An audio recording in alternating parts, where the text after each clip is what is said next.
വടക്കൻ മൈനാഗപ്പള്ളിയിൽ സെമിനാർ സംഘടിപ്പിച്ചു. സമന്വയയുടെ നേതൃത്വത്തിലാണ് സെമിനാർ സംഘടിപ്പിച്ചത്.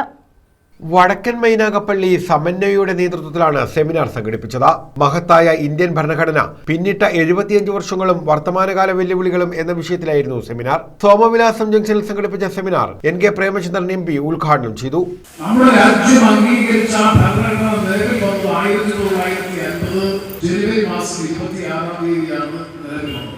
ആ ഭരണഘടനയുടെ ഏറ്റവും വലിയ പ്രത്യേകത എന്തെന്ന് ചോദിച്ചാൽ അത് ഏതെങ്കിലും ഒരു ഭരണകൂടം ജനങ്ങളുടെ മേൽ അടിച്ചേൽപ്പിക്കുകയല്ല, അല്ലെങ്കിൽ ഏതെങ്കിലും തരത്തിലുള്ള നിർബന്ധിതമായിട്ടുള്ള സമ്മർദ്ദത്തിന് വിധേയമായി അനുസരിക്കാൻ ബാധ്യതപ്പെടുന്നതല്ല.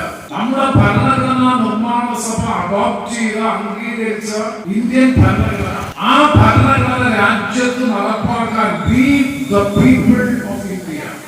അഡ്വക്കേറ്റ് അനിൽ കല്ലേരി ഭാഗം, doctor C Unnikrishnan, VS Jithin Dev, M Harilal തുടങ്ങിയവർ പങ്കെടുത്തു. News bureau, Sasthamkotta.